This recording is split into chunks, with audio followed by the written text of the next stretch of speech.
অন্তর্বর্তী সরকারের প্রধান উপদেষ্টার পদ থেকে ডক্টর মোহাম্মদ ইউনূস পদত্যাগ করবেন না জানিয়ে সামাজিক যোগাযোগ মাধ্যম ফেসবুকে পোস্ট করেন তার বিশেষ সহকারী ফয়েজ আহমদ তৈয়ব। তবে এই পোস্টটি তার ব্যক্তিগত মতামত বলে দাবি করে পরে আরেকটি পোস্ট দেন তিনি।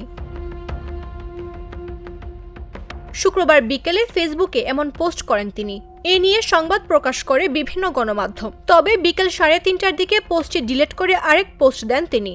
নতুন পোস্টে ফয়েজ আহমদ তৈয়ব লেখেন, ডিসক্লেইমার, মাননীয় প্রধান উপদেষ্টা স্যারের বিষয়ে দেওয়া স্ট্যাটাসটি আমার ব্যক্তিগত মতামত।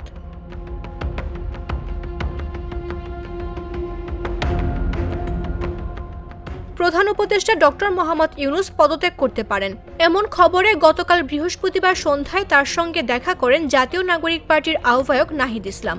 এর একদিন পরই প্রধান উপদেষ্টা পদত্যাগ করবেন না বলে জানান বিশেষ সহকারী। ডিলিট করে দেওয়া ওই পোস্টে তিনি লেখেন, প্রধান উপদেষ্টা পদত্যাগ করবেন না। অধ্যাপক ডক্টর মোহাম্মদ ইউনূসের ক্ষমতা প্রয়োজন নেই, কিন্তু বাংলাদেশের জন্য, বাংলাদেশের শান্তিপূর্ণ ডেমোক্রেটিক ট্রানজিশনের জন্য ডক্টর ইউনূস স্যারের দরকার আছে।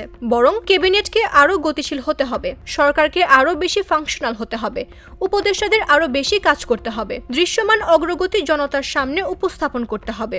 এ ব্যাপারে কোনো দ্বিমত থাকতে পারে না। আমাদের দেখাতে হবে যে গণ অভ্যুত্থান পরবর্তীতে জনতার সম্মতিতে ক্ষমতায় এসে প্রফেসর সাফল্য দেখিয়েছেন। বিশ্ব সম্প্রদায়ের কাছে ডক্টর মোহাম্মদ ইউনূসের সম্মান আছে, এটা রক্ষা করা আমাদের দায়িত্ব।